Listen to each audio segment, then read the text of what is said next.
Hello and welcome to Painting Happy Lil Minis. My name is Leona and we have Dave Taylor here as well. Hello. Good evening, everybody, and welcome to tonight's show. You may notice Gretchen is not with us. Gretchen's not feeling very well, so she decided to take tonight off, which is totally fine. And we wish her the best and hope that she's feeling all healthy for next week. Yeah. Yes, indeed. So hello to everybody who's watching, catching us. Most people, there wasn't anybody on the stream, which was good, but right at the very beginning, I minimized one of the screens and then Dave and I were still on screen. I was like, It isn't working away. I wasn't even watching the screen. Yeah, no, it was totally fine because I didn't see anybody in chat or anything, so I think everybody missed it, but it'll be a really funny blooper if you want to go back and scroll. You'll just see the behind the scenes before the show, which is just me looking at the screen and Dave getting his palette ready. So it's good times. That'll be good. Hello, Dave. How are you? What is up with you? I am doing well. I'm just going to say hi, JT. Hi, Betsy. Hi, Tim. Hi, Roger Moore. Roger Moore is joining us. Hooray! Thanks for joining. Hello. Good to see you all. Very cool. Thanks, everybody. But yeah, I'm doing pretty well. Good. Crazy busy, but that's what I get myself into. Hi, Ashlyn. Hi, Ashlyn. Thanks for joining. I'm going to try this thing where I put the chat. Let me see if I can put the chat. Boom.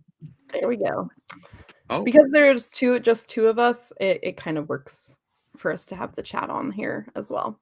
Okay. And will it actually, is it going to display there or is it? Mm-hmm. Yeah, it will. So if people type in the chat now, it'll display their comments. It'll pop up there.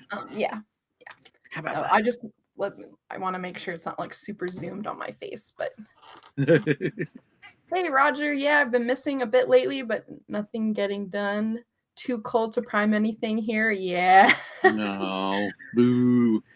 So I ran into that problem at our studio as well, where the other day I was trying to prime something and I was like, I'm understanding what Dave's talking about, perfect priming weather in the fall, because this December weather is not helpful. Yep. Usually in Maryland, it's the second or third week in September. Yeah, it was a little sad. So you spend all summer preparing your models, prime them during those weeks, and then you have all the models to paint over winter. Yeah, I needed to do that. Oh, hello, Silent Seth and Dave Hummel. Thanks for joining. Good evening. Hello from Twitch. Good stuff. Good to see you all here. Excellent. Very cool. This evening, what are you planning on painting, Dave? I'm going to continue work on the Dwarven Cleric. As I was just talking Leona about, I did not get much time to do any painting over the last week, which is a little bit of a shame because I really like painting. I will tell a funny story later on. Yeah. Oh, hi, Mark. Thanks for joining. Hello, Lord Draconium. Nice to see you. Excellent. Welcome, everybody. Welcome. I'm going to do some more work on her. Okay, cool. And what parts do you have to paint? So I'm going to be working on. I have a cloak. That's the part I'm working on at the moment.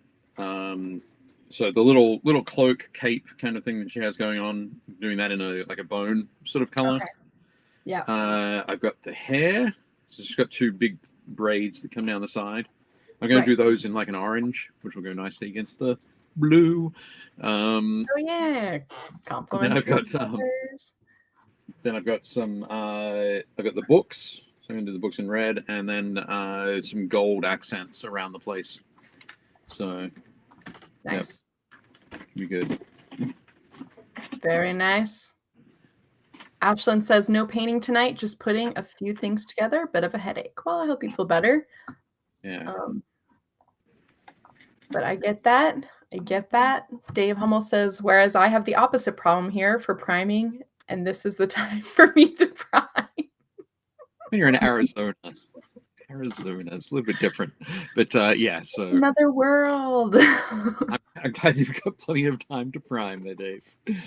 But yeah, in the middle of summer though, it's basically the paint will dry before it, like between when it leaves the spray can and when it hits the model. So you'll get that. You can get very fuzzy looking minis if you try to prime in the middle of an Arizona summer. Wow, that's kind of crazy. It is. Roger says, but after finishing Monumental a while back, I still feel I feel I still have a break coming. I mean, that's fair. Yeah. I think you deserve a break. Sure. For those who may not know, Roger Moore was painting all the Monumental models, and we were talking about them kind of pretty frequently, I think, because he would post in the group. And so it was a true achievement when it was like the final models. It was awesome. Definitely awesome to get there. But yes, you still deserve a little bit of a longer break there, Dave. Roger. Yeah. Sure.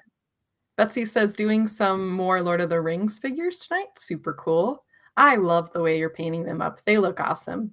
I'm very excited. And it's fun because the Lord of the Rings Amazon series, they like released was it a mini trailer, or at least it was the name of the series that came out. So I'm excited.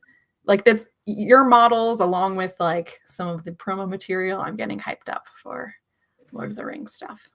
I'm going to for folks who like terrain building and Lord of the Rings, I'm going to suggest checking out a YouTube channel called Zorpa Zorp. Silly name, great channel. But yeah, so ZORPAZORP, Zorpa Zorp. It's a guy from Australia. Sorry. I was trying to get their channel so I can put it in chat.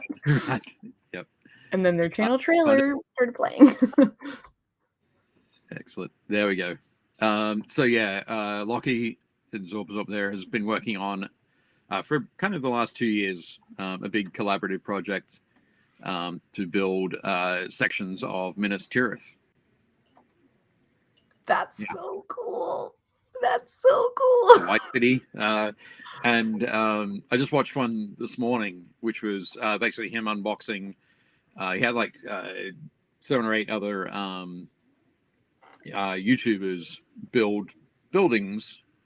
And to go in them. Yeah.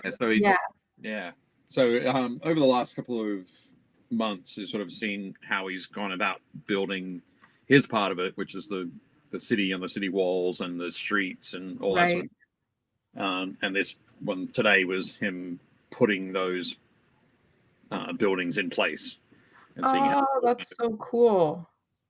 So I think there are a couple more videos to go, but yeah, definitely an awesome channel to check out. That's really cool. I'm excited. I love the Minas Tirith world. Let's see. I feel like I missed some things in the chat. I will send you some models then, Dave. Fuzzy models. Yep. Roger wants me to prime some models for him. Oh, I see. It took Roger many months. Yes. Many months. Hi, JT. Thanks for joining. Oh, you were joined in the beginning. Sorry.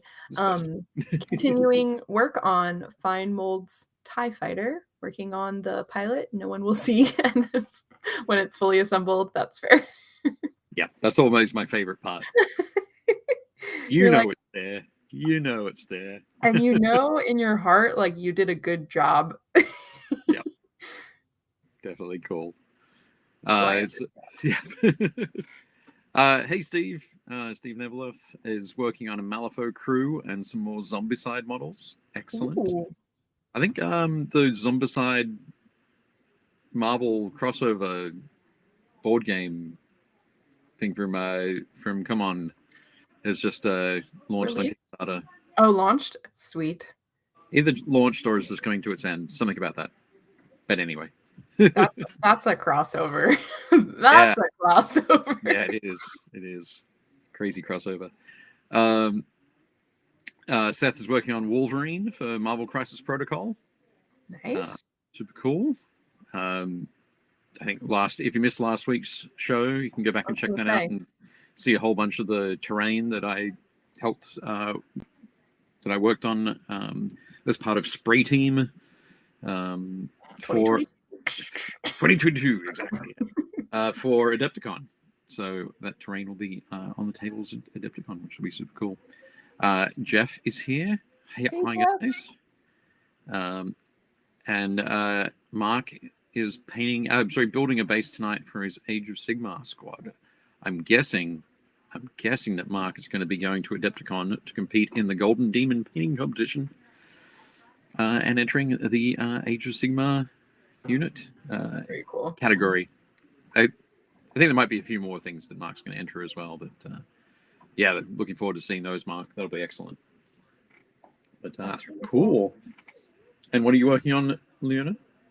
I am working on a Gale Force 9 D&D mini, and why can I not remember this guy's name? It's like Akron, maybe. Anyway, it's a lord. He's evil, and I was painting him a couple months ago. I'm actually going over his skin to repaint it a uniform color because I ended up painting it in 2 different colors. And then I'm also going to go over the base as well and repaint the base. Okay. He's standing on Akron the Cruel or something like that. That's his name. It's like Akron the Cruel, or anyway. That Akron, Ohio the Cruel? No? Okay. I'm sorry, I'm butchering the name. I really should have looked it up before we went live. But he is standing on all these skulls, and I want to repaint the skulls. I told you before the show I wanted to paint them red. If anybody has any tips on red skull, then I would appreciate that if you put them in the chat. Also, I realized I never actually painted the handle of his big axe, and so I need to paint that as well. Right. There were just a couple things that I looked at this mini earlier this week and realized I never finished it. So, well, that's good. You better finish him tonight. Yeah, I think I'll at least put in a good 2 hours on him. I'm not as fast as Gretchen and Dave. So it's a little harder for me to zoom. I know I'm only painting skin and like the base, but it takes that long. You'll be all good. You'll be fine. I'll be fine. So right now I'm just going over a base with a black to cool. Uniform, put a uniform color on everything. Yeah. Before I start. That's cool. Yeah, I think that's a good idea actually. If you are going back and you want to make sure you've got a good base to go from, just paint over that.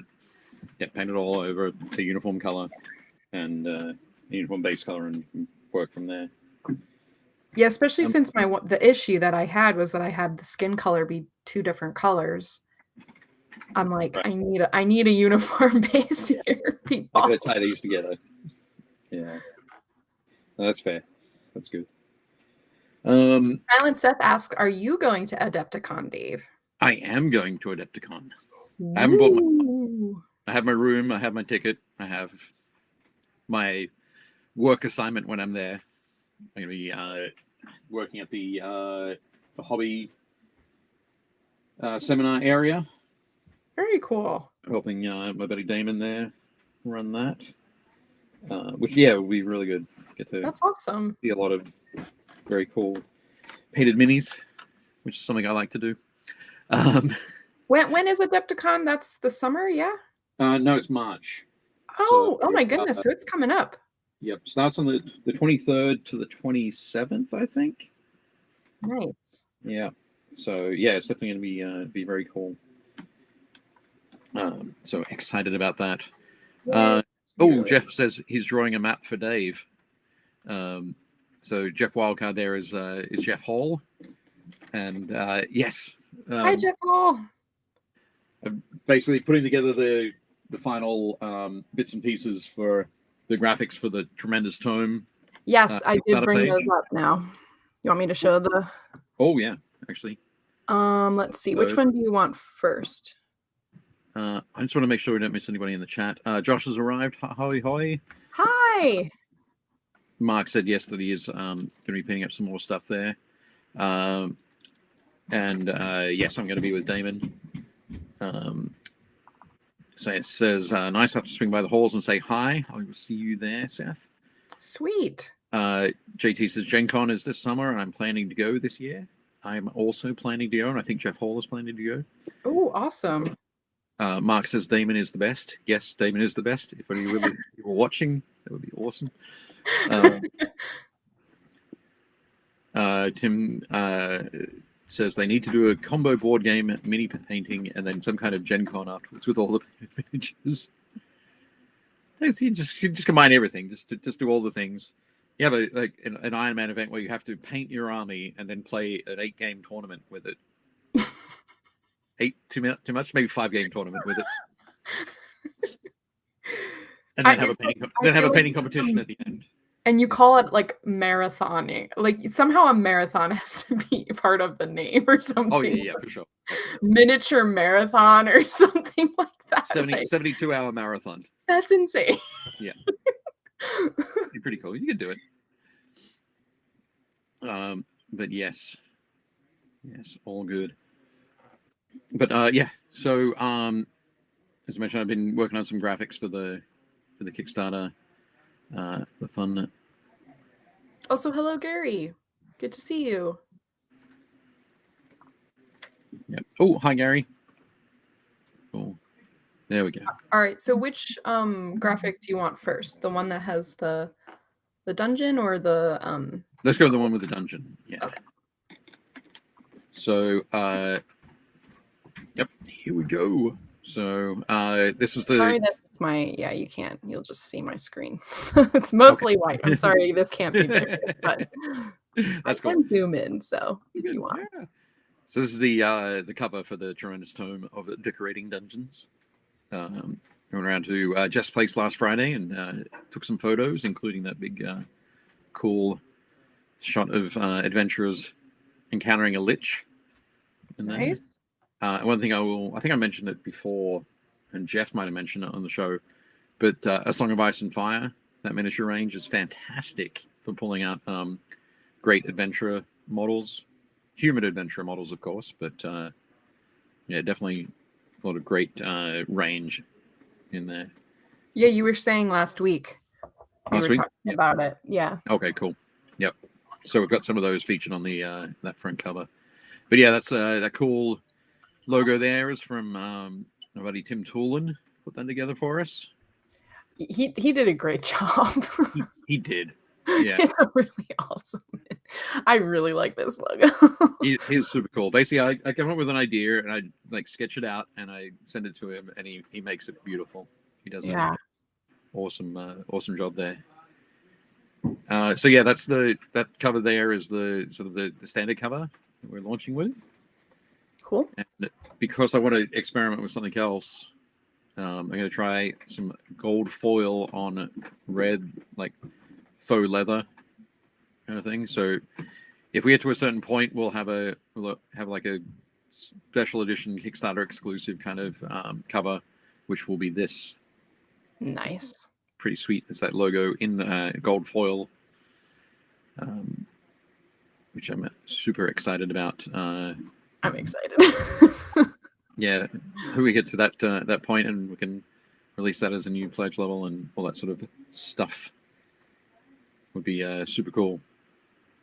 Very nice. I'm very excited. Yes, it's all going very swiftly. So yeah, February 10th. Swiftly today. We're in there. But oh, Jason's here. Hi, Jason. Tim says, "Welcome to Minithon," which is the marathon. Yeah, a Minithon. I like that.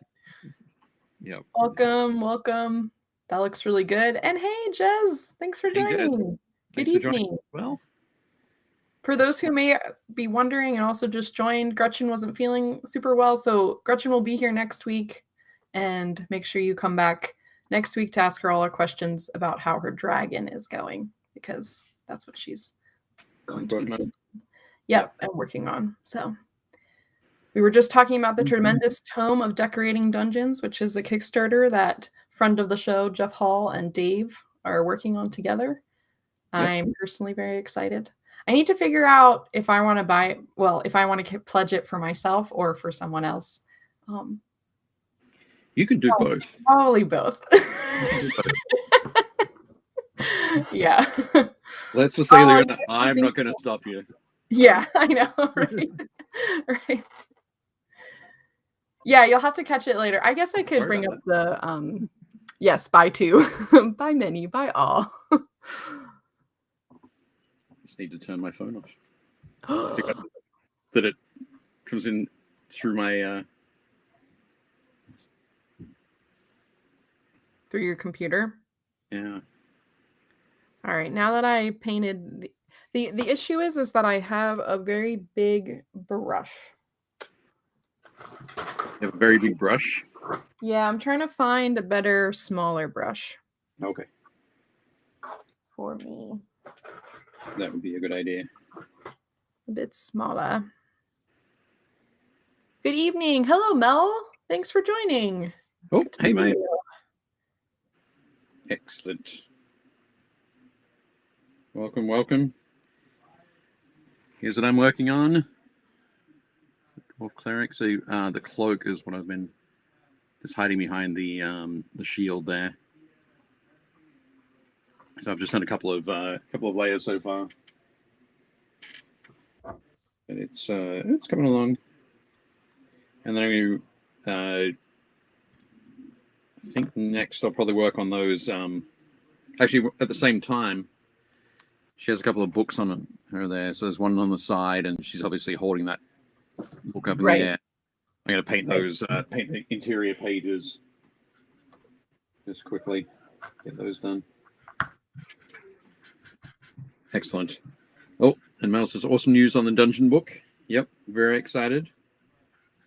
Very excited. I think this weekend, Jeff and I are going to do a little bit of work on.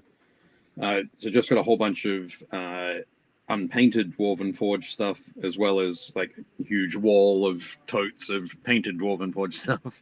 Cool. So we're going to basically that dungeon system that you saw on the book, the front cover of the book, going to kind of take that same dungeon in unpainted tiles and then paint it in a completely fresh color scheme. Gotcha. And then we'll reshoot that, use that reshoot for the cover. So yeah, just because the book's basically about sort of helping people take their existing terrain and make it cool and unique to them. I mean, it's already cool. All the fun stuff from Dwarven Forge and Warlock and lasers and that kind of stuff is all very cool already. But making it unique and personalized is kind of what we're all about with the book.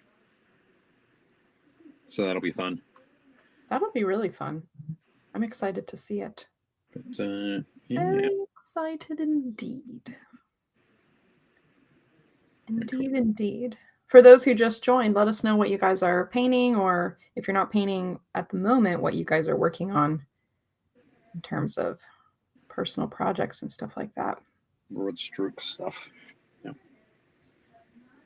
That'll be good. I know Mel has been in his studio recently working on some more of his Big Burma build. Okay. So he's been working on it for a bunch of years. But basically, yeah, the latest video is about messing around with some of the Burma buildings he had for like a village. Yeah. Cool village, and one they put out on Tuesday, I think, was about the concept of taking some of the smaller scattered terrain pieces that you might usually have and incorporating them on the what do you call it? Basically incorporating them on the bases of the buildings. So if you're going to put the buildings on a physical base anyway. Okay. So rather than putting them So on a you add them. You like base. Yeah, you can put it there, and then you put your scatter terrain, other scatter pieces on that same base. Gotcha. Cool. So that as you're playing in and around it, you're not constantly knocking them over and knocking them out of position. Right. But because they're there to add flavor and add that color and that fine sort of detail that you want when you're playing, particularly if you're playing a skirmish game. Right. So I think that was a very cool video to check it out. And Mel saying the art of the big Burma build, wink, wink. We can talk about that in the future, Mel. But yeah, it is all looking very cool. So it was great to see that video come out. But, that's really very cool. Yeah, definitely great stuff. So yeah, we know that's what Mel's working on.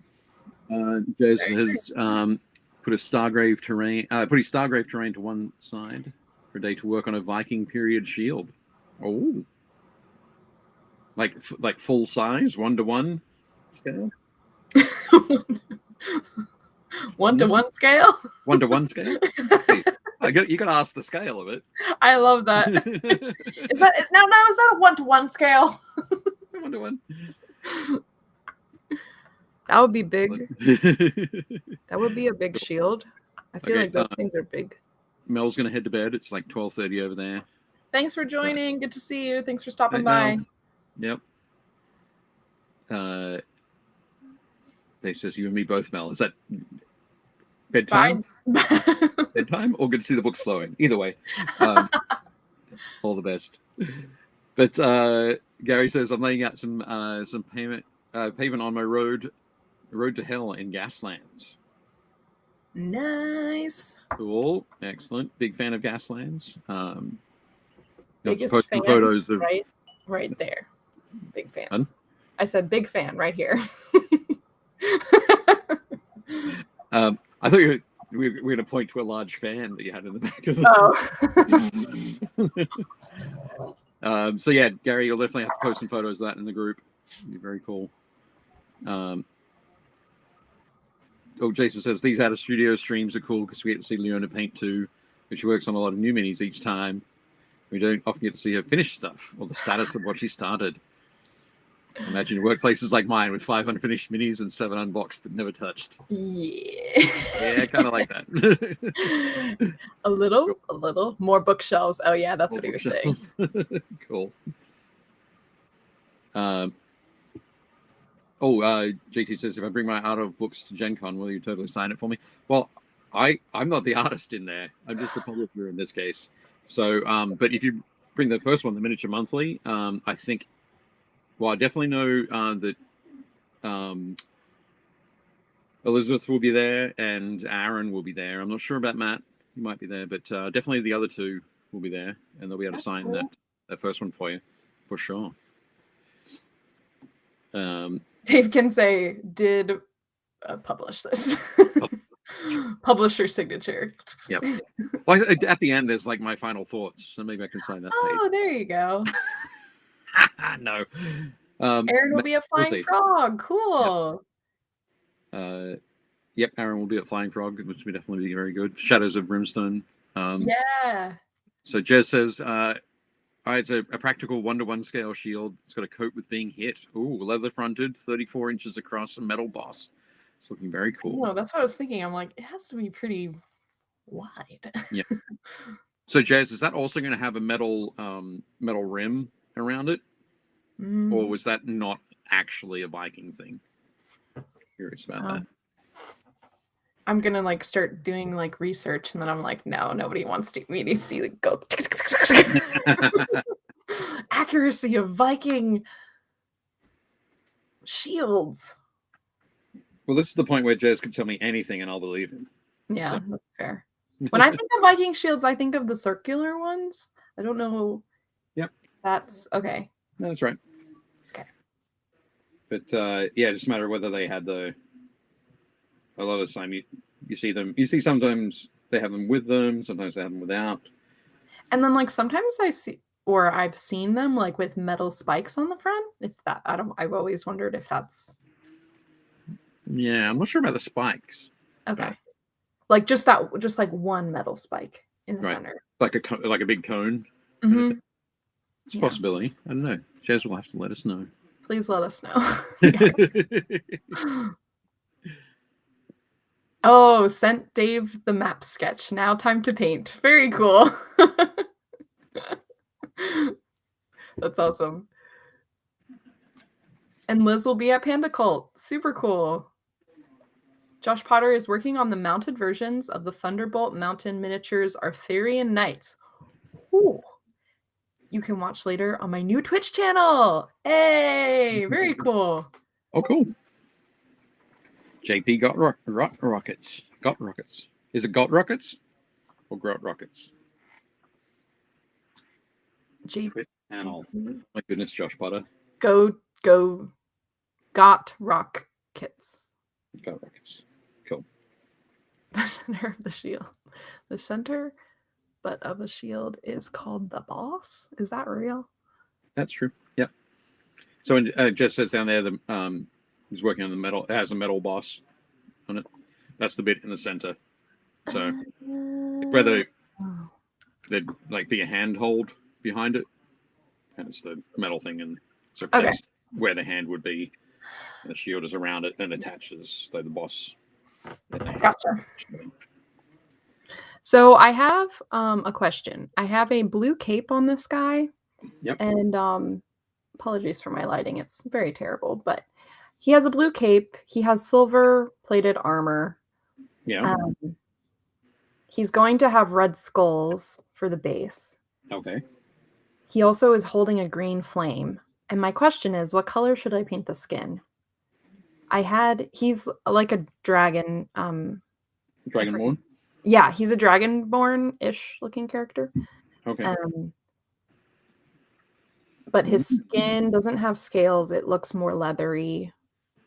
Okay. Interesting. And before it had kind of been like this pale green color, but I feel like it could really be anything. And his green flame, yep, it's a green flame. It has to be. I'm actually really proud of the flame. The flame, I think, looks great. But excellent. I also could go really like light brown or something with it, just to kind of give it color, but not take away from the green flame and the red skull, since that's kind of where I'm bringing in the color. Blue, red, and green are already on the mini. You know what could be really fun? A very pale gray purple, like purple undertone. Yep. Through a pale gray. And when I say pale gray, I mean like a really almost white kind of pale gray. I was actually thinking purple when I was like, but then in my head I was thinking like bright purple. That's definitely a no. Yep. I want to see if I actually have a purple, so at least I don't have to mix. Yeah, I do. Cool. Okay. Cool. Then I'll probably do some. Jason said metallic skin. I'm working with just acrylics right now. I don't actually have miniature paints with me. Also, hello to Sean. Thanks for joining. Taking care of a puppy. Nice. I have a puppy sleeping behind me. He's not actually a puppy. He's a real dog. He's a full-grown dog, but he's a really real dog. He's a real dog. They did a metal rim, but very rarely. Right. But often they were just covered in rawhide. Okay, yep, pulls the planks together. Cool. And they just added an extra layer of leather around the edge, which also seems to happen. Yeah. Yeah. I guess that might have been like a resource thing. If you don't have a lot of metal, you probably want to make it into like arrowheads or swords or axes, rather than pieces of metal around the edge of a shield. Well, and I know in general the Vikings, they don't have very many iron processing, steel processing stuff that they found, so it doesn't seem like they're doing that a ton. Right. Yeah. In certain places that they ended up. Yeah. from an archaeology standpoint. Right. All doggos are puppers. Oh, yeah, that's so true. Dave Hummel says starting vacation today, but it's a staycation. So tonight working on the SM Centurions. Space Marine Centurion. Very cool. Boss adds more protection for the hand, and it basically adds a big round thing to punch people with. Could the boss ever be pointy? That's my question. Yep. Okay. Because like that's what I'm talking about. The boss having a spike on it. I have seen them on replica shields where it was conical. Okay. So they might start off with a sort of diameter like that. Yeah. And then come out to a, so it wouldn't be a very sharp point. Right. But right. Like it wasn't like something you could actually puncture, but it did have like a cone-ish shape. Right. Jason says, everything I learned about Vikings came from the History Channel series and Assassin's Creed Fall. Good stuff.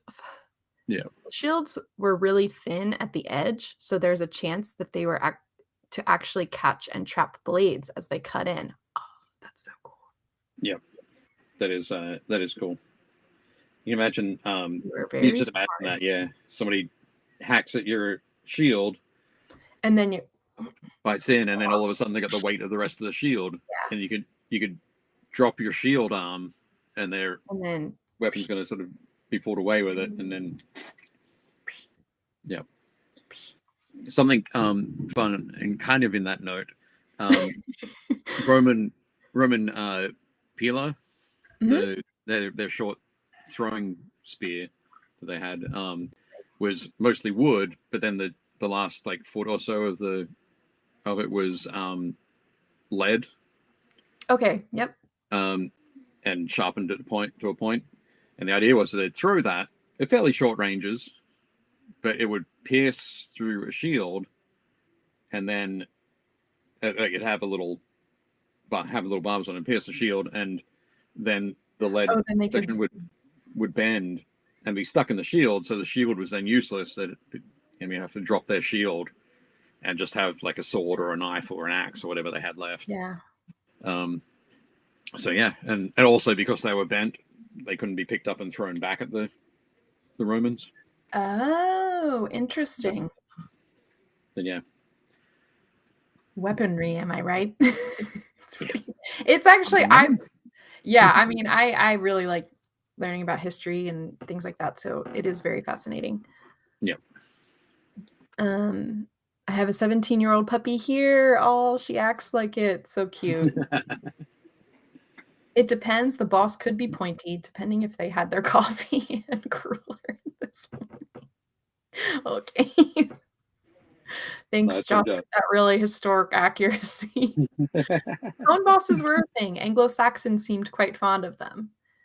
And Vikings was amazing. Mark, are you talking about Vikings like the Vikings were amazing or Vikings the show? Because I also know a lot of people really liked the Vikings show. Never saw them. and apparently not very historically accurate. Yeah. As far as their I can't really watch any of those. The show, okay. I'm not gonna lie, it's a little difficult sometimes for me to watch those shows because I'm just I like documentaries better. I'm a purist. You're not interested in the soap opera aspect. No, really not. Honestly, history has its own soap opera. For sure, yeah. Especially like British history. The more you learn about it, the more you're like, wow, there's a lot going on there. Yep. Indeed. The show. Okay, you're talking about the show. No, I'm sure it was a good show. Jez says a mate of mine had thrown a pylon burst through his shield boss and pinned his hand to his handle grip. Oh my god. That's not good. Oh, that boy. Who was throwing Pila at him? Well, this was like for a reenactment, but like really accurate reenactment? No. Or was this like a fun thing where they were like, hey guys, we want to there's a story there. Let us know. Was it a stuntman?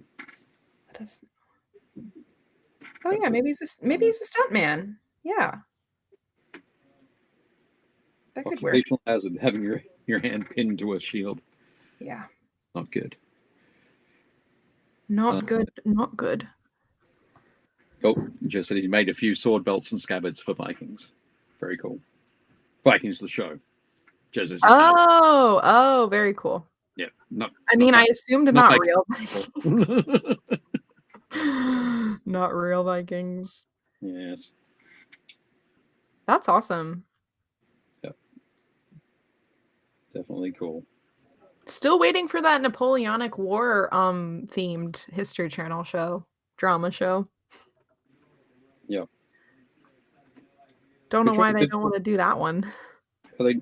Are they doing it?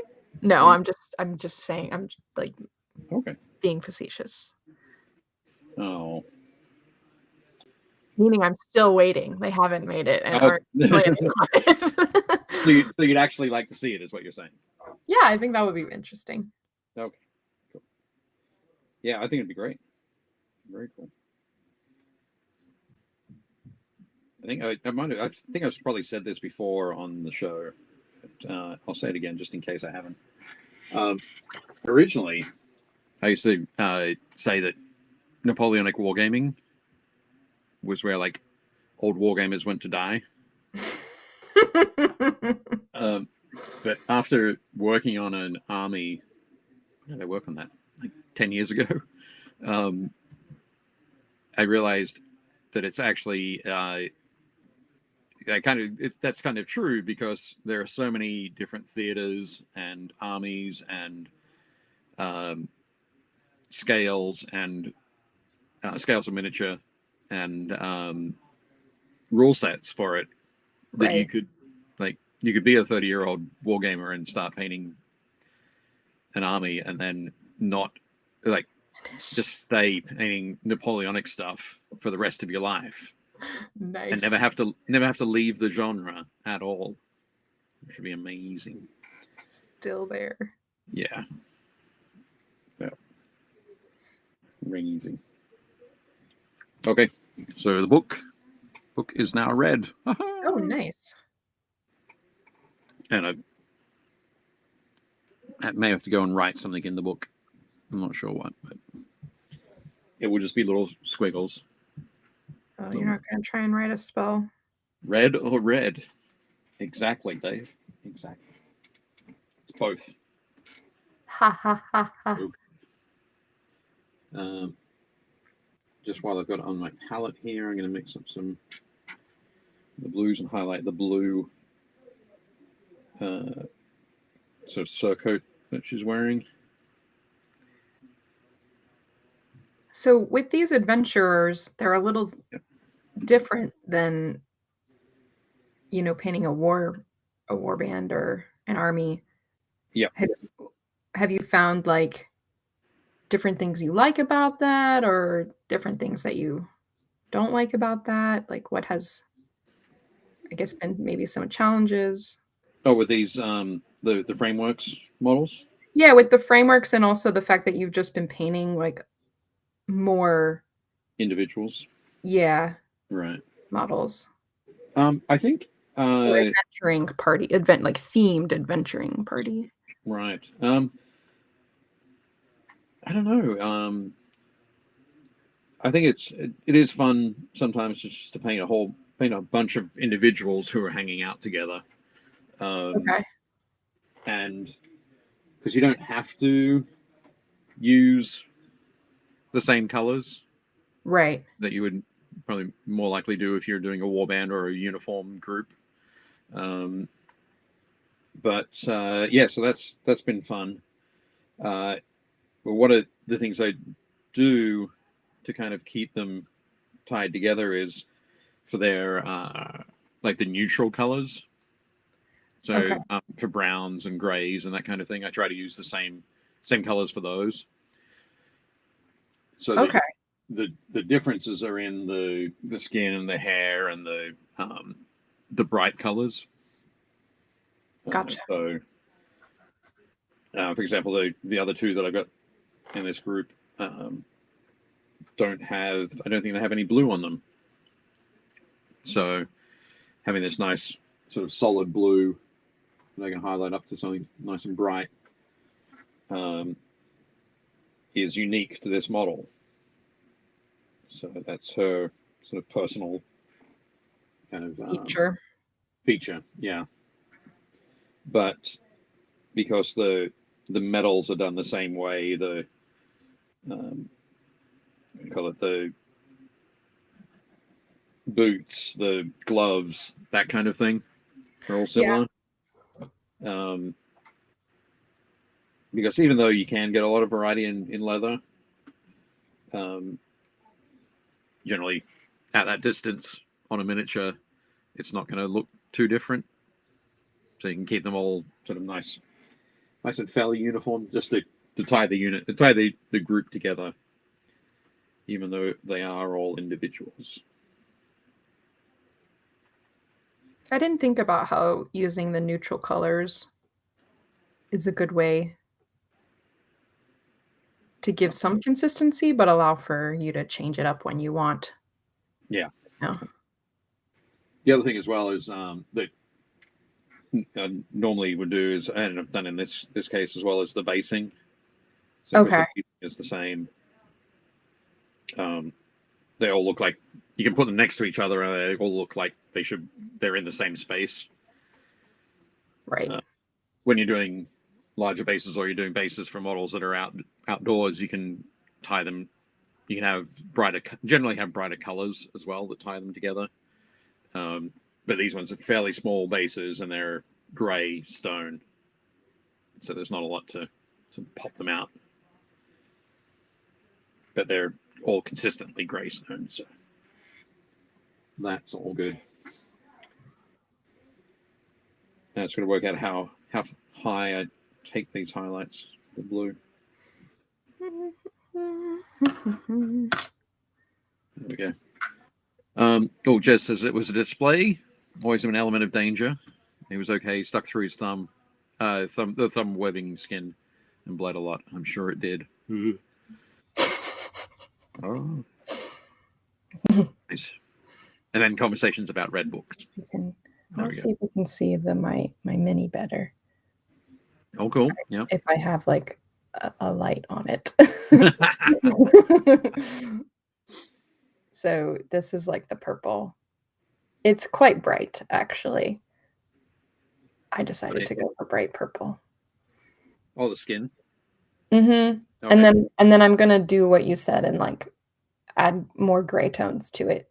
But I was having trouble, but I kind of gave it like this bright purple at first, so that then I can kind of take it. So I can kind of take it down from there. Sorry, my phone just buzzed. Phone fun. Oh, that's good. In my opinion, Mark says, in my opinion, painting different individual models keeps it fresh. Yep. It's true. That is the subtlety to non-uniform uniforms. Yes. Exactly. It's true. It's very true. Yep. Jeff says we should probably add a section on dungeon basing for adventurers and monsters. Definitely going to have that in there. Oh, that's a good point. Yeah. Yep. So really, because in the front of it, we talk about techniques like dry brushing and washing and highlighting and that kind of thing, and how you use them on dungeons. Mm-hmm. But we're also going to have a section on adventurers and monsters at the end, and sort of talk about how you can use those same techniques, but on smaller models. Because the book is really focused on people who haven't done a lot of that sort of thing before. Yeah. We're going to make sure it's basically helping lower any sort of barriers that people might be finding with that sort of activity.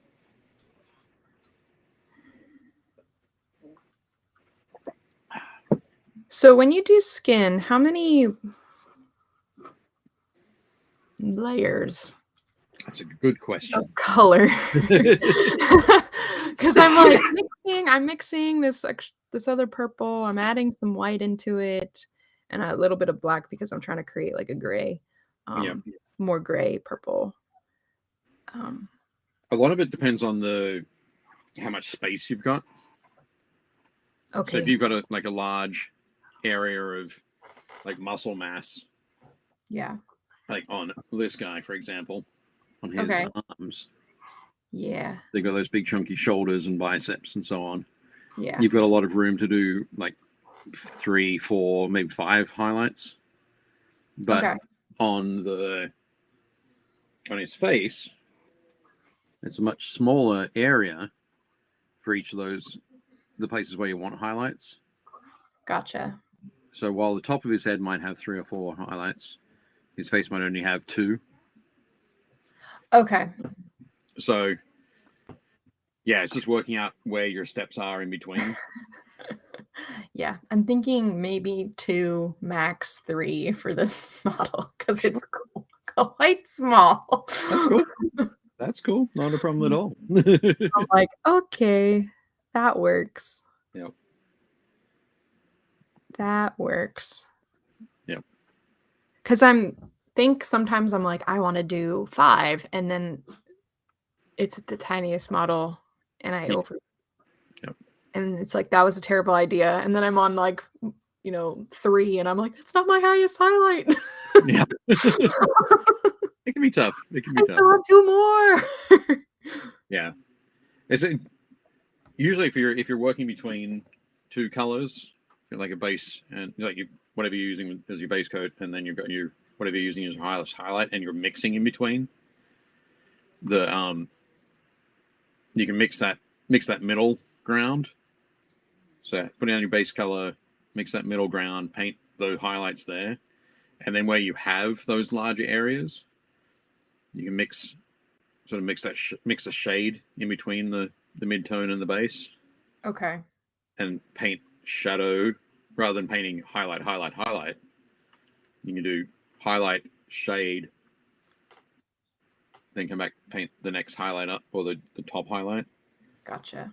So you can always do that. You can always work back and forth between that sort of thing. But Jess said they're pretty cool minis, very dynamic. I think you're talking about the Frameworks minis. They are super cool. We like them a lot. Mark Maxey said, have you tried makeup brushes to dry brush? Or those Artist Opus ones? I think I know a lot of people who have. I haven't personally tried them. But the big poofy ones look like it'd be great for very subtle dry brushing as well over larger areas.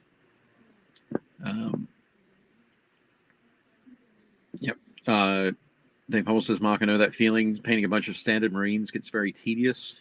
I have to switch up models often, or else the project will never get finished. That's talking about the refreshing feeling of painting an individual. Yeah, that's fair. Oh, and look, we have a spammer. I won't remove them. Excellent. And now Josh has switched over to Twitch for JP Got Rockets. So it says, on non-uniform uniforms, one of the tricks that was in White Dwarf from many years ago was to use one color throughout the unit as an item to tie it together. Yep. Definitely a good idea. Oh no. And now I've lost the chat. Oh, it'll be back, I think. Okay. Maybe. Yeah, okay. It will. Yes. JT says, I can't see there the last one on the screen. It was Army Painted dry brushes are very good. I just got mine today and I'm loving them. Are they the short bristled ones, JT? So they are that similar to the Artist Opus and to some of the makeup brushes. I've got some of the larger ones. I don't have them on my desk at the moment. I've got them over near my photography area because I was photographing them for the book.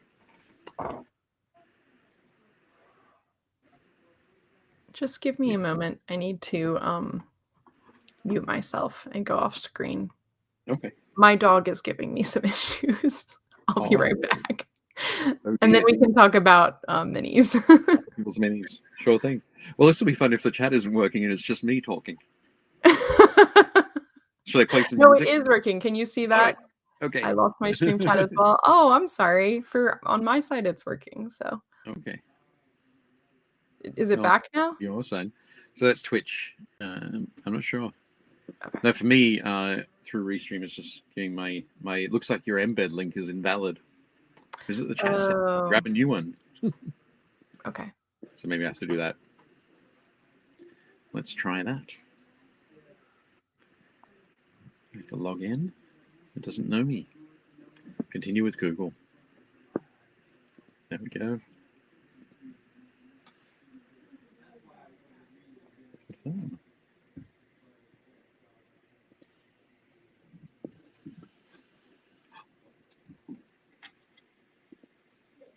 And now I have a separate chat. Okay, looks like everybody's coming back. There we go. JT says, yes, the shorter ones. I use makeup brushes too, but a good dry brush is better than the makeup brushes, in my opinion.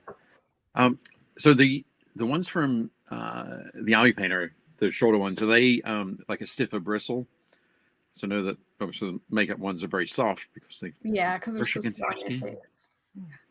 But yeah, I'm a big fan of like firmer bristles on my dry brush. So like well, I was even gonna say that, like, I know people will talk about makeup brushes. Yep. But I feel like in terms of price point, makeup brushes are kind of expensive. Like if you want to get the nice ones. Yeah. I mean, they're about the same probably. So it's like, to me, just buy the ones for painting. But that's my opinion personally. Sure. You can do whatever you want, but I would buy them for the painting because I tend to do that. I know the guys who run the Army Painter, so I'm happy to buy products that support them. But yeah, no, that's cool. Steve says my doggy gives me all the drama during these blur weather days. Yes, no doubt. JT says no, these are fairly soft bristles. Interesting. I'll have to take a close look then. Mark says it's so strange to get back to dry brushing. Yeah, it's it can be tough. If you do painting a lot of competition pieces or display style pieces, I think generally there's not a lot of dry brushing that goes on those because people aren't looking to rush through them or get them done. Right. Okay. It's a very, very quick technique. It's not particularly accurate. So for display painting, it's not as prominent as a technique. So yeah, I can definitely see how it would be. I guess it'd be like there's a learning curve. Yeah, it'd be like climbing back on a bike or trying to ride a tandem bike after not having ridden a tandem bike for a long time. It's probably a very poor analogy, but hey. That's all good. Oh yeah, I forgot. We can talk about miniatures. Oh, yes. That were from the group. I was starting to paint my red base, getting very excited about it, and almost forgot. Okay. Awesome. Okay, I will get ready to move my screen. So just so folks know, yay minis. We're going to take a look at minis that people posted in our Facebook group. If you're interested in us seeing your miniatures, make sure you join Painting Happy Lil Minis. And also here, let me put the link in the chat. Yep. Just quickly, Mark Maxey does say some high-level painters use it and then airbrush over it with some amazing results. I know that's another thing. Like, that's cool. gives you texture. Yeah, I was going to talk about. Yeah, I was going to say maybe for if you had like a base that you wanted to put it on or some sort of texturing. Yeah, I think so. If you're working with a model that has where you want the material that's being represented to be like wool, like a woolen cloak or something like that, but the model is completely smooth. Yeah. By doing some dry brushing or stippling on that kind of thing, you can add some physical texture to it, which would be very, very interesting. That is really cool. and definitely something to keep in mind. Yep. So we have some minis that were actually from last week because we had a lot of people submit. And so that's what we're going to look at first. Good. And then we have the other minis from this week. So cool stuff. Let me see if I can get it. Oh, it worked last time when it was both of us and the chat up. So I'll just keep the chat up. Okay, cool. That'll be good. All right. So up first, we have Rich Abram. Oh, with wow. A lot of skulls. That is a lot of skulls. That might be the skull throne. Corn's Game seat. of Skulls. Yeah, skull thrones. Yeah, no, that's great. Those are all from the that bag, right? Oh, it is just a sprue. I didn't realize. Yeah. There's human skulls. There are Cornish game throne. Nice.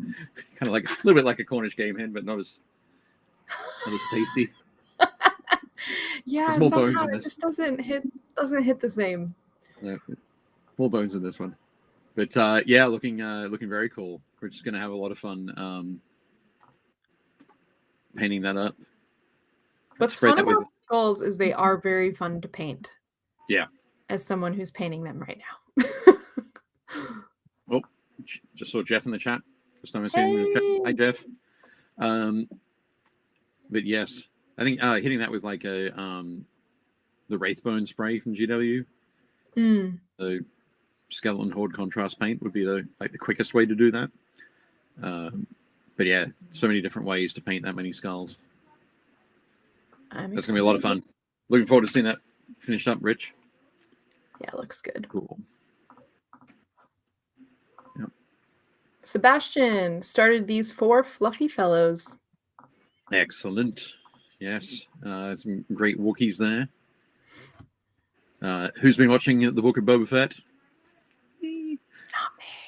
I'm about a week behind each episode. So okay. I haven't seen yesterday's episode yet. I'll probably catch it over the weekend. I'm sorry. I knew Dave would be watching. Are you liking it though? I am. It's a one of the things I am liking about it is that it's a very different pace. Okay. It's not. Yeah. I don't know that it hasn't developed a rhythm just yet. Like Mandalorian got into a rhythm fairly quickly, and there was a lot of combat in the Mandalorian, but there's not as much in this. There's not a lot of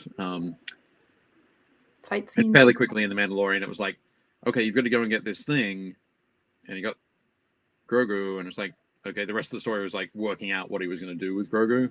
Okay, yeah. Whereas Boba Fett, we haven't really found out what that is yet, so it's still sort of unfolding. We don't see the big plot arc appearing yet, so I think it's good. Nice. I'm excited. I usually wait till those things come out fully, though. JT says, you'll enjoy this week's episode once you catch up. Cool. Ooh, fun. Yeah, I'll be excited to see Sebastian's finished paint job on these guys. Yeah, I think the reason I mentioned it is there's a Wookiee bounty hunter in the Book of Boba Fett. Oh, that's super cool. Yep. And so yeah, it's definitely fun to see other Wookiees. Maybe he'll paint one of them up like him. Possibly. I think they might. Well, I wouldn't be surprised if in like a year's time that Atomic Mass Games release that for Legion. But it's a great start there, Sebastian. Looking forward to seeing how you tackle all the kit, the webbing and stuff. But yeah, nice one. Steve's in the chat. Very cool. This is a crazy abomination. I wonder if this is a Zombicide model. The sci-fi game, sci-fi version. It is. Yep. You think it is? I think it could be. Tell us in the chat what this model is. Yeah, I think it's very cool. One of the things that I like is that the bag that's where the like pumping fluid Yeah, the modern one, Patient Zero-ish. Oh, cool, excellent. Yeah, I like that. Yellow. A bag is like yellow fluid. Let's not ask what the yellow fluid is. But radioactive something. I was going to say could be like don't eat the yellow snow kind of thing. Oh. We never know. Of course, not even Steven knows. It's actually really cool how he's painted these like brass pieces, the metal. Yeah. Pieces, brass. I really like that. I think my first initial thing would be just to paint them like steel iron. So it's just a really fun touch to have them. Yeah, it helps them stand out from that, like from the bandages. Yeah. Bandage wrapping. But yeah, looking very cool. Excellent choices there. Jeez. I guess you could just say, that's his bag, man. It is. Steven Weiss. Very cool. This is a Ossiarch Bone Reaper from Age of Sigmar. I'm not sure what character it is. It might be from the Warhammer Underworlds set. Okay. But this is looking very cool, and I'm a huge fan of that axe. That axe blade is looking awesome. Yeah, it's so good. Let's zoom in about that. Yeah, it's so amazing. Yeah, it's really really simple, but having that purple, yes, Dave almost says jinx. But, yeah, the black and the purple and that gloss coat over it. Mm-hmm. And the gloss coat separates it from the rest of the bones and the that flesh cape kind of thing. But yeah, really nicely done. And the way that he sort of has the bone color on the face, then just spreading out on those horns. Mm-hmm. It's really nice. They says almost looks obsidian. The blade, yeah, it's got that. I would agree. The way he's painted it reminds me of obsidian. Yeah. Or some sort of gem, like, yeah. Yeah. It just clearly is a different texture, which is really cool. Yeah. No, excellent work there. Looking awesome. Very cool. Nice one, Stephen. Oh, we don't know about that guy. Sorry. Scroll on. Scroll on. They were just, I saved them all to the same folder. Right. Well, behind the scenes. Blooper. Ashlyn with Knights of Templar Crusaders. Yeah, these are looking very cool. Fantastic. Yeah. I think it's a very, very bold choice there for Ashlyn to go with silver armor and then the white shoulder pads and the white tabards as well. So there's a lot of very, very pale colors there. Yeah. But they've all been treated a little bit differently. So obviously the tabard's got the dirt rising from the bottom, and also the guy on the left there, where his tabard goes under his belt, got that nice sort of warm tone shading. The shield has got a bit of a neutral / cool tone to it, but the white on those pauldrons is very stark white. Right. So it all reads differently, which is cool. It's a really tough thing to do. So I think Ashlyn's done a great job there. Yeah. Pulling all that together. But yeah, looking really nice. I'm also loving the color for the holsters, the pistol holsters. Looking cool. I say holsters. I'm realizing now it's the one model, just different angles of it. And yeah, the holster is looking great. And that sword. Oh, yeah, for some reason I also thought it was 3 models, and now I'm like, wow, they all have the same. Oh, it's the same model. I'm so dumb. Same model. Yeah, don't worry about it. You tricked me. Yeah. No, yeah. This guy's looking awesome. Definitely. Very cool, Ashlyn. Thank you for sharing. I always love seeing them. Next, we have Betsy with a recently finished minions from Lord of the Rings: Journeys in Middle-earth. Excellent. Which one do you want to look at first, the top or the bottom? Let's have a look at the top. Okay, because I'll zoom in on them. Yeah, I'm sorry I ended up not giving you any color choice Right. recommendations, but you did a very nice job. Is that because of the rhyming couplet restriction? Rhyming couplets. I got what's the word? Flummoxed. Flummoxed, yes. Yeah, I really like the variety that you ended up choosing for these guys. Yeah. They're looking very good. I'm wondering, these in the game, they're ruffians? Are they like Sharky's ruffians? Or are they I guess they are. But yeah, they're looking very cool. So yeah, the top, these are all the ruffians. Yep. And but one of the things, just one of the things there as well. You can see that connection through there as well as in the there's a lot of that so the khaki color, and also that pale desaturated green appears on the ants on one and a vest on another, and like a part of the leg wrappings and that kind of thing. So there are colors that make connections through there as well as the basing. So yeah, definitely cool. Nice work. So that's generic bad guys. Generic bad guys. And then these are the goblins. Yep. Goblins. Yep. They were very cool. And that the yellow, of course, reminds me of the character from 300, not 300, sorry, Sin City. There's the evil guy with the yellow skin. I think played by Elijah Wood. But yeah, he's looking very cool as well.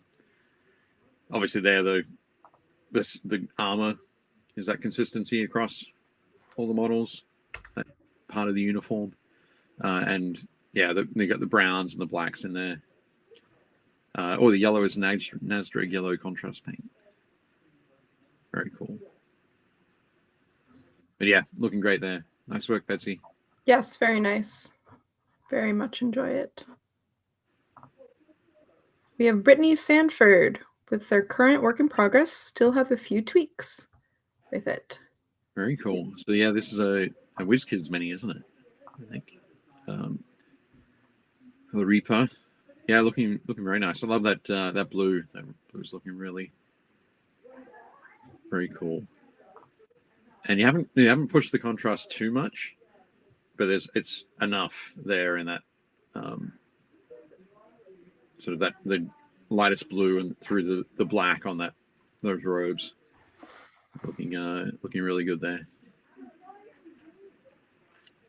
I like the lighter highlight color. I tried to paint this mini, and I personally found it a little difficult with figuring out, I guess, the better color.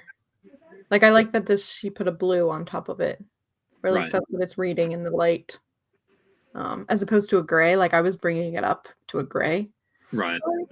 And I actually think the blue is more successful of a fabric choice color. Yeah.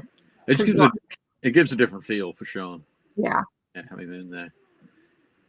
And maybe it even gives a better, like a more spooky, like under moonlight, black cloth looks blue kind of thing. Yeah. So I like that. I think that's smart. Yeah, definitely good. Just as grim and reapy. Indeed. Oh yeah, on Betsy's, Josh said lots of non-uniform uniformity. Yep. Very true. Gotta know what you're looking for. Yep. Carl. So Carl had asked us last stream to give him some tips on colors, and he made some excellent progress. Yeah, loads of progress there. On this guy. And he was specifically talking about this whole thing, and he hadn't painted any of the hair or any of his armor pieces. So I think Carl's got a lot of like in that, so the central piece there with the belt and the paterges, Yeah. the loincloth and everything that's going on there. There's a lot of stuff going on there. I think with the color choices there, the gray, the bone, the gold, the red, and the purple. Mm-hmm. A lot of things. That's like 5 or 6 colors that I've just listed, but they're not clashing. Yeah. So you've got the white or the bone and the gold working as a yellow. You've got the red, and then you got the purple, which kind of they're all kind of next to each other, almost on the color wheel. On the color wheel, yeah. So there's a harmony in that grouping, and then the gray is just working as a neutral in there. Is a very and the sculpting is kind of just sculpting, and the painting gives me just really a Roman/Greek combined Roman Greek feel. But yeah, definitely great choices there, Carl. I think it looks really good, and I love that that gold pauldron up there. Yeah, I know. It looks so good. Yeah, I really liked the work that you've done on the sky. Yeah, I'm excited to see more. Yeah, great shading in there on a lot of that gold work, and I think I'm going to guess that one of the next steps is to the shading that you've got like on the face and on the bits on the paterges there is moving that onto the gold on the greaves. Oh, okay. Yep. Yeah. But no, excellent work, Carl. Yeah, it looks awesome. 2 thumbs up. We have Chris Gorka. Excellent. Yeah. I think Chris did this conversion. Doing some work on there. I'm not sure if he's finished this one or not. I can't remember if he's did this was a work in progress, but the only reason the question would be for the inquisitorial symbol at the front there. Looks like there's still a little bit more to go, but yeah, looking really good. I think loving that. Dave says angry not as angry. No need to be so dogmatic. Dogmatic. Yeah, indeed. But no, she's looking great, and I think that so that blue green or that deep green that Chris is going for on his Sisters of Battle army is really cool. It's very similar to Dark Sea Blue. Yeah, that's what I was thinking. But it's also similar to P3. P3's Coal Black. Right. But this is probably closer to this, to the Vallejo, because Coal Black's a little bit more blue than that is. Well, and I like how on this piece here, you can see how, at least from my view of it, he's bleeding it into the black, like he's letting it go to black. Yeah. It happens on these parts as well. Yeah, very definitely. It just has a really nice, that's a very nice dynamic thing to do. I don't know. It looks really awesome. Yeah, for sure. Yeah, definitely good. And yeah, very cool. Awesome face, framed by awesome hair. Yep, nice work. Excellent. Great to see it, Chris. We hear the ladies laughing. Oh, there's yeah. There's something I forgot to mention before. Sorry, yes, you may hear some laughter and some talking. It's a wonderful thing that we've all learned during this pandemic is to live a little bit closer. So it's my wife's book club tonight. She hosts book club I think she ends up hosting it every 6 months or so. And it just happened to fall on this evening. Oh, party is at Dave's house. Exactly. Moves around between the different groups. So, yeah, I couldn't say, nope, you can't do it. Oh, yeah. No, it's totally fine. But it was just funny because at that moment I was like, oh, that's so fun. Yeah. And apparently it's a great book, guys. So Chuck submitted this one. This one, I think we're back to the ones for this week. Actually, yeah, we've been going. These are from this week. We've seen a couple of them now. Yeah. And I really like this guy. It's funny because he reminds me of the Zeus sculpture that miniature that Carl was painting. This might be Hephaestus. Is that? Okay, yeah.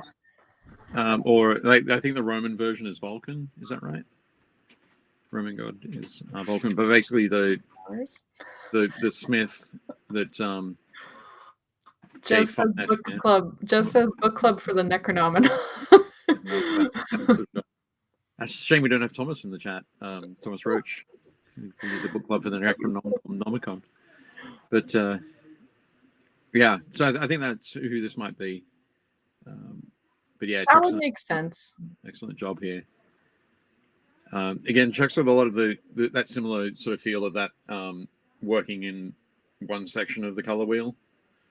So the yellow and the gold and the red and the brown all exist in that same area, with those little pops of the green gem, the wreath around his head,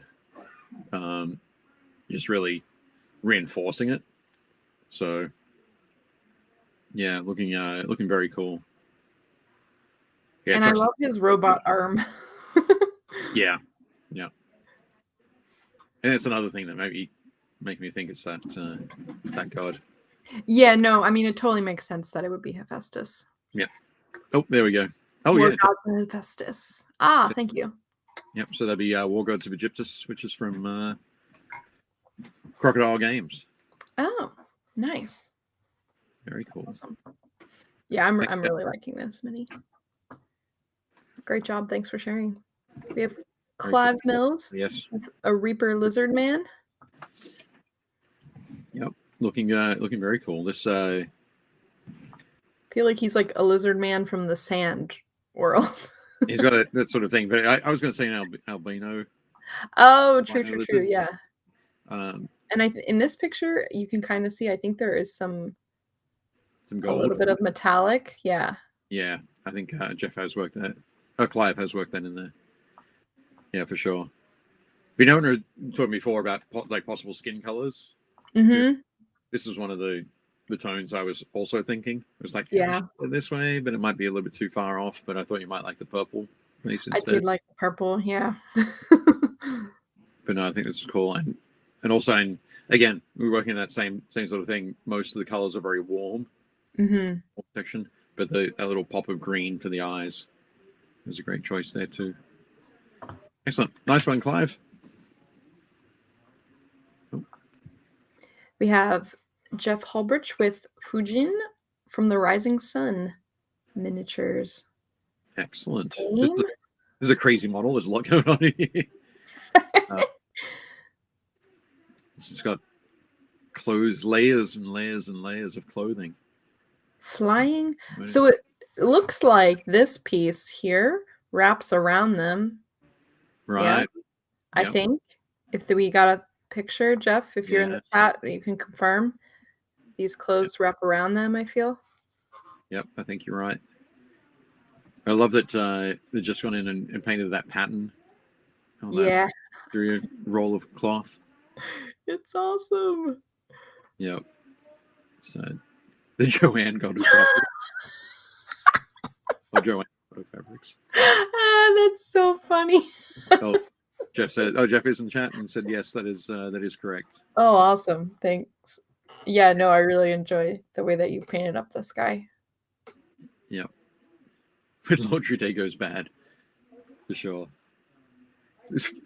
All of these are fitted sheets that Oni is trying to fold. Too many layers. Yeah. There are a lot of layers there. So what's kind of cool is that the cloth that's around him is really colorful, but then the gray is what he's wearing, and I guess a little bit of red maybe too. No, you're exactly right there. There's a lot of desaturated tones in the middle, so the desaturated green, the gray, separates it from that colorful cloth. No, you're exactly right. And the red actually kind of leads. It's amazing how the red on the inner parts frame the mini really well. Yep. It's a really smart choice. Yep. Definitely very cool. Because I think for my initial thinking of painting it, I would do like desaturated in the middle and not do such a saturated color. But so anyway, very good job. You're working there. Oh, Jeff was cursing the art. Oh, you went off the art for this. That's cool too. Very cool. I cast laundry day. Good jokes in the chat. Yeah, it does look like that. It's got a great feel to it. Nice work, Jeff. Yes, and thank you for sharing. Oh, yeah. Awesome. So Joey Murray posted, I was really excited to see this. A bit of a work in progress, still lots to go. Oh, and I didn't use the one that is the better one. No. Oh, there's a better photo. Yep. Well, this is still a great photo, but there's like a better one. Yep. No, definitely still very cool. There's a lot of very faceted stuff going on here. So there's a lot of those armor plates, the gauntlets there on the fingers. The helmet has got a lot of facets to it. So yeah, it's a very interesting one. Yeah, Joe's done a great job there, just picking up those, on those edges and giving that great sense of light. So that sense of light coming from the.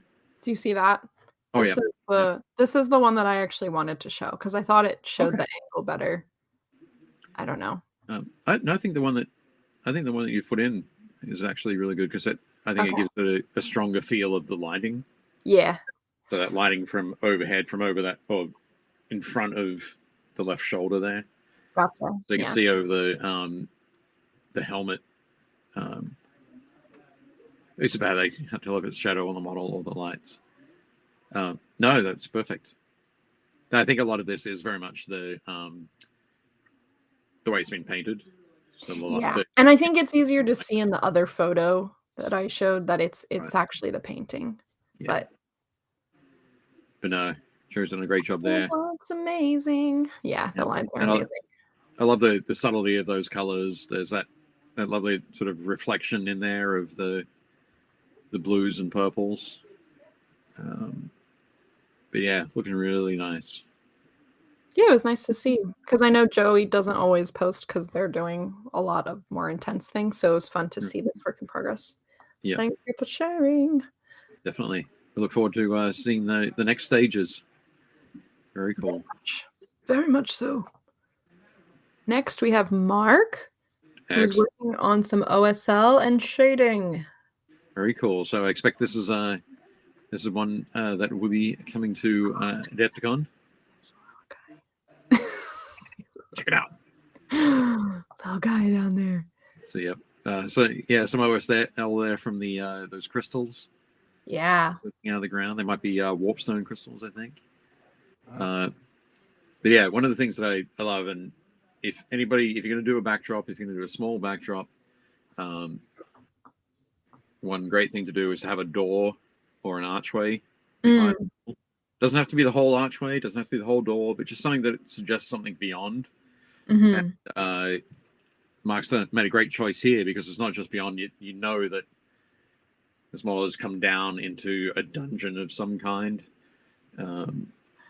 Just walk down that staircase, axe and sword ready to cleave whatever's going to crawl out of that hole. Yeah. But yeah, I really like the face on this guy. Yeah. You've done a really good job here. And like, I like that he has like a 5 o'clock shadow. Yeah, he's got it. Gotta have one. It's so awesome. And then it's interesting what you've been doing here with some of the red light, which I guess is potentially coming from this guy. So it's a cool, you have the blue light and then you have the red light. Nice. Yeah. Definitely good. And yeah, Mark says he's going to add some shade on the left. So because you've got that light up behind him. Gotcha. Yeah. That side would be more in shadow. and one of the things that's going to help is to sell that a bit more of that OSL look from the object source lighting from the crystals at the front there. You can see a bit of that up onto the blade already. Yeah. Doing a general overall darkening on that left-hand side will really help to sell that. But yeah, looking very cool. Nice work, Mark. Great. Awesome. Thank you for sharing. It looks great. Ashlyn says new barbarian for Hero Quest. Yeah. Yep. We have Seth Cross with Clara Dragon Master's bust. Ouroboros miniatures. Ouroboros. Cool. No worries, Mark. I was happy to check out your stuff. Very cool. Yeah, Dragon Master's bust. It's looking cool. I'm loving those eyes. Yeah, the eyes are really good. I think we've talked about it before, like how there are some painters who start with the eyes, paint on the model, and then they paint everything else around it. And I think, yeah, by Seth going in and putting these awesome, startling blue eyes, just gives that character to the model straight away, and will help sort of inform a lot of choices across the rest of it. Because, yeah, just really, really nicely done there, Seth. Looks great. Nice. You finished the eyes. Yeah, they look really awesome. Yep. Very cool. And Josh notes that the hair is good on this figure. I would agree. The hair is it's a fun texture. Yeah. They went very much for that stone sculpture look. Yeah. But I think it works. Yeah. No, I think it's very cool. It's gonna look great, Seth. Yeah, looking forward to it. Seeing how you paint the rest of it. Yeah. We have Sean Gleason, who is working on these Wild Riders. Oh, very cool. Wild. Yep, indeed. So I think these are from the Sylvaneth range for Age of Sigmar. So I know Sean is, or maybe Sean's. Sean, are you expanding your range of elves? Sean's just finished off a whole bunch of the Lumineth Realm Lords. Yep. But yeah, but I'm loving this the blue-green combination. It's looking very cool. Again, when I say cool, not just temperature-wise, but they're looking very neat. These riders are holding on for dear life. Oh, JP. Josh Potter. That's so funny. Yeah, definitely cool. But no, looking great, and I think I'm really liking them. So would these go with the Lumineth?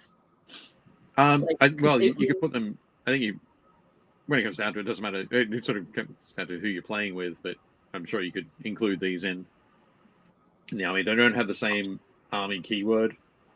Gotcha. Okay. They're in the same grouping of order. Yeah. Forces. So all the dwarves and all the elves and and a bunch of the humans are in order. Okay. And then there's death and there's chaos and destruction. The 4 different groups. So, but yeah, I'm sure that. No, so the enemy doesn't need. It'll break the charge. It'll break the charge. But Sean says going for an ice theme. Cities of Sigmar Living City. Okay, very cool. It's really awesome. Yeah, they're looking very nice. And I think that choice of the brass as well is a great balance against the rest of them. Nice one, Sean. Thanks for sharing. We have Simon. Excellent. Speaking of Boba. Boba Fett. Mr. Boba. Of Master Fett or Lord Fett. Looking great. Cool. Oh, what were you going to say? Oh, I just said looking great. Looking great. Yep, definitely. And this is obviously the pre-Sarlacc Boba Fett, because he's got that pale undersuit. Yeah. Post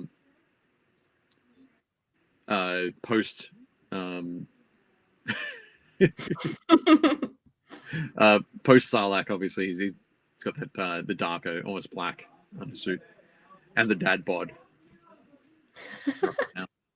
But no, this is looking very cool. I think color choices are great, and that green really I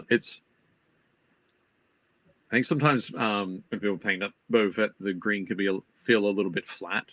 Yeah. But I think it's got a lot of great depth in this green. Yeah, I noticed he even put this like line right here, this black line. Yep. Oh, to separate. To sort of separate the green from the red. Correct. Yeah, and I think it really helps just shade it well, and you can even see he's done some shading on the cape as well. That is really nice. Love the base. Yeah, this is awesome.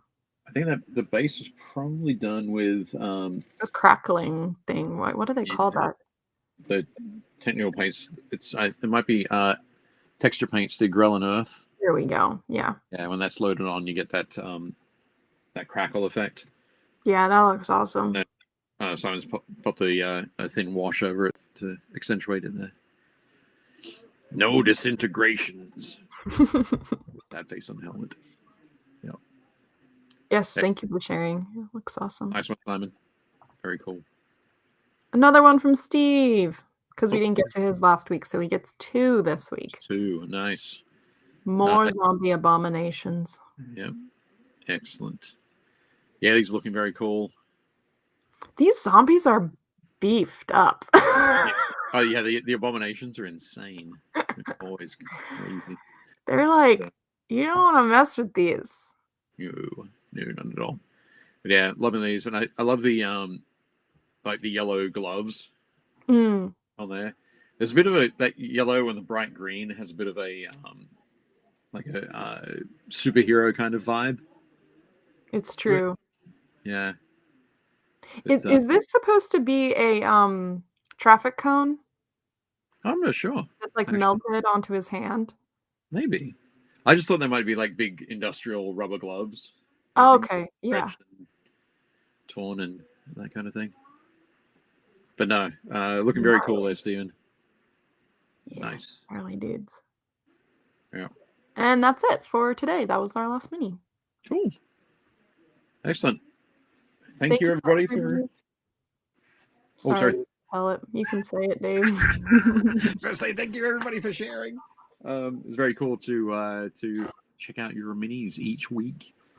So if you like your mini to be shown on the show and have us say nice things about it, and provide some critique occasionally, just head to Facebook, join our Facebook group, Painting Happy Lil Minis, and when Leona puts the call out each week, make sure you're ready.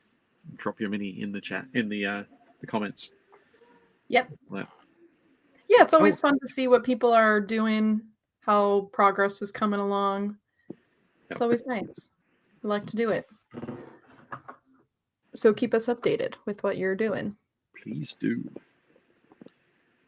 Because I have never seen a painted mini that I didn't like. And we do like to say nice things, but also, like, if you do want critique or whatever, just put it in the comments when you post. If you want us to be harsh or something like that. Or make suggestions or... Oh, yeah, make suggestions, because that's even like last week, Carl asked us for specific paint color suggestions, and we gave him some. Yep. I think definitely.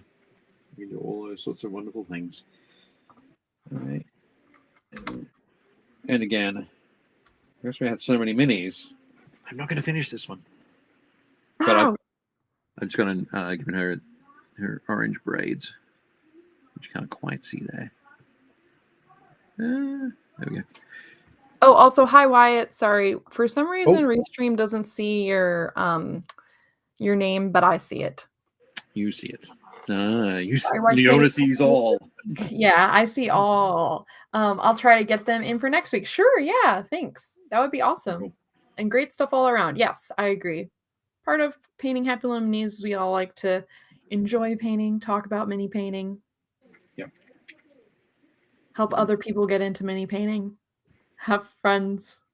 Have them join the mini painting party. It's all about that. It's all about having fun. Indeed. And also getting better. I don't know if I've gotten any better, but where did my mini go? Oh, here it is. Okay. I found it. I don't know if I've gotten any better. I can't find my mini. It was just on the table in front of me. Where did it go? It's because I put it off to the side because I was doing the photography thing, the photos. Say photos. The behind-the-scenes manipulations. And tell bad jokes. Exactly. That's what it's all about. Painting minis, enjoying mini painting, and telling bad jokes. Yeah. And singing. I'm still trying to get us all to sing together. No. Okay. Just joking. No singing. Who's singing? I don't even know her. No whimsy here. No whimsy. There's no glitter. Oh, Lord, please no. Okay. We don't have to do that. Yeah. Maybe for Christmas. For Christmas. Christmas, do a Christmas carol. There we go. We can do a Christmas carol. I'm just here for the bad jokes. Thanks, Tim. That's cool. The bad jokes are the best. Well, maybe I could recommend a new Twitch streamer, JP Got Rockets. Hey, that's right. Go and check him out. So funny. We appreciate There that. Josh Potter. That would be cool. I think one of the things that occasionally we see people post in the group pictures of minis that they were painting during the stream. I don't know how many people actually would complete a mini during the stream. Ooh. Yeah, that's a good question, right? Like a challenge, you're saying? Challenge? I'm throwing out a challenge? No. I'm not. Oh, okay. I'm not challenging anybody. I'm just curious as to how many people actually finish a mini, or is it just like relaxing time so you don't feel the need to race? I think most people don't race. Yeah, it's possible. Maybe I'm the only competitive one here. How many can I finish?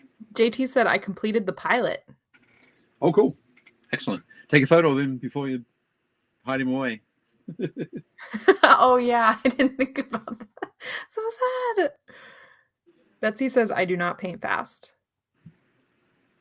And that is fair. Yep. This girl right here also does not paint fast.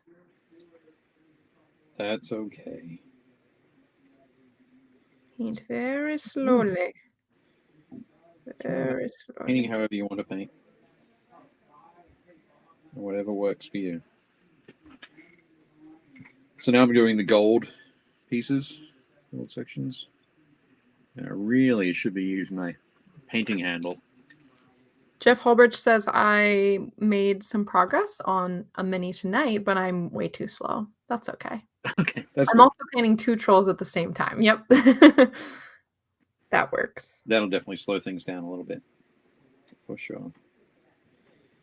I think the problem for me is that I don't have a system of like, this is what you do first, this is what you do second, this is what you do third. So right. I very much jump around. Jump around. Yeah. Sorry. Jump. I just realized that you're probably too young for that song. Anyway, It's okay. But yeah, I know what you mean. It can be pardon me. It can be a little bit daunting, sort of sitting there, like, okay, what next? Where to next? So there can be a lot of decision making, a lot of time spent decision making. Which feels a little bit like wasted time sometimes. I think, yeah, sometimes it can feel like that, but other times it can certainly improve the mini rather than if you just sort of blast into it and do whatever. Gotcha. Because there'll be times where it's like this particular mini, it was like, okay, well, normally I'd do it this way and cough, but like these would be my steps. But then at closer inspection, it's like, oh no, this is going to work because I want to put gold there and there and there. Mm-hmm. But the gold has to come after that piece, but before that other piece. So it shifts where I have to do it in my sequence. Or I might need to come back and do gold a second time. So Right. Work through it. So I think, you can end up with the variety of approaches. None of them are wrong. They're all about sort of whatever works. Because I'm realizing this like mid-tone layer is actually more of a highlight layer that I color. Okay. It's fine. It's fine. It's fine. fine. Let me just look at the chat because I don't want to paint my mini right now. Ashlyn says, it's my time to relax and watch. I don't often finish a project till the weekends. That's totally fine. Cool. We appreciate you joining us. Definitely. And relaxing with us. I got nothing done tonight other than resetting my wet palette and organizing my paints. Cool. I feel that. Washes take time to dry. That is fair. I think that's like the biggest thing I feel like Gretchen will say on the show. She's like, what I've learned is you don't use washes. Yeah. Well, remember when we did when the shows were an hour long, Mm-hmm. a week? Yeah. Like I never used washes. Yeah. And people were like, Dave, don't you like using washes? And I'm like, I use washes all the time at home. Yeah. You're like, just not on the show. Not on the show. But then when we moved to the 2 Luckily, hours. with 2 hours, you can. I feel like you can use, because we can give you 2 minis. Yeah. And so you can kind of actually use washes. Oh, definitely. Yeah. Yeah. And well, if I time it right and finish the wash stage at 8 o'clock. Oh, true. Minis can be drying. Yeah. For the time that we chat about what's from the group. Yeah. Steven says, got the bases of my Malifaux crew done and made some good progress on some of the Zombicide exclusive models. Ooh. Awesome. Excellent. What were you going to say? I was going to say, Stephen, which Malifaux crew are you painting? Curious to know. Tell us more. What were you chuckling at? JT's comment. Oh. Do you also jump up and get down? Get down. Indeed. Yes.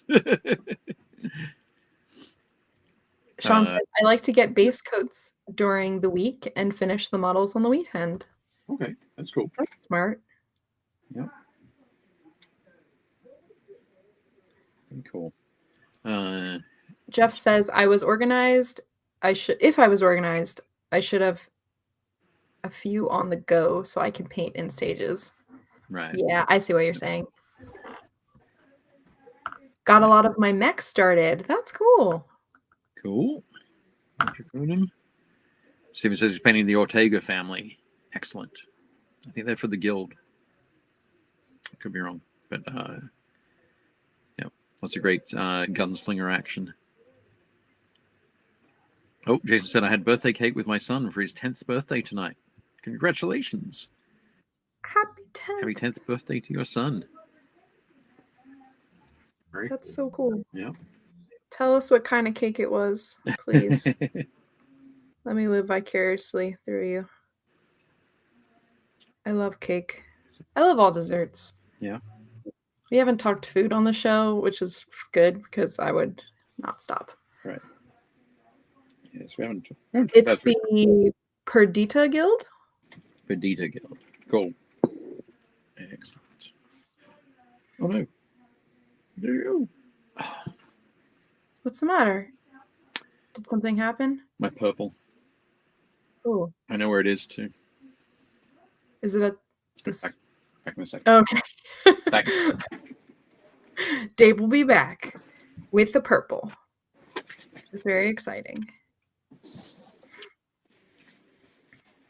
I'm just slowly working on the purple for this guy's skin. I will take a picture and post it in the group, just so you can see my progress and see that I'm not as good as Dave and Gretchen. This hobby is not about comparisons. It's all about comparisons. No, it's not about comparisons. Not about comparisons. So. It's true. It's true. I am liking the purple skin. Yeah, cool. I think it's just that I don't know when to stop, so I start overpainting. Okay. And I'm still doing the overpainting part. Okay. I just can't help myself. That's fine. Really, what I think I'll do, actually, is I'll go back in with a light wash. Okay. And I think it should help kind of dull... I think it should help kind of blend some of the colors back together. Yeah. Make it a little more seamless, maybe. Yeah. Uniform. Like, I'll just have the wash be the uniformity for me. Sorry, my face is half off the screen. Is the cake still a lie? Oh, sad day. No, it's not. It's a standard ice cream cake. Vanilla with chocolate and crumble stuff in the middle. I also, so Dave Hummel thought that you spilled something for a moment there, and I also had that thought. Okay. I was like, no, I didn't. Oh my gosh, a raid from 1-Inch Heroes? Hey, woo-hoo! Thank you. Welcome. Welcome to everybody. It's good to see you all. We are just actually finishing up our painting show.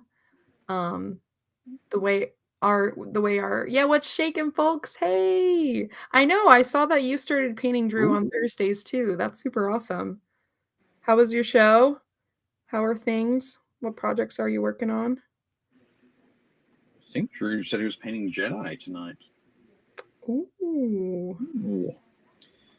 Ooh. Eel across the board. Very cool. Excellent. The only painter you should be comparing yourself to is yourself. That's a good point. Indeed. Dave spills his Agrex Earthshade everywhere. Or Agrex Earthquake, like every painter everywhere. I get it. Yeah, it should be Earthshade. That's probably an autocorrect. Yeah. That's what I thought. I was like, okay. 1-Inch Heroes was working on some Jedi for Star Wars Legion. Very nice. Excellent.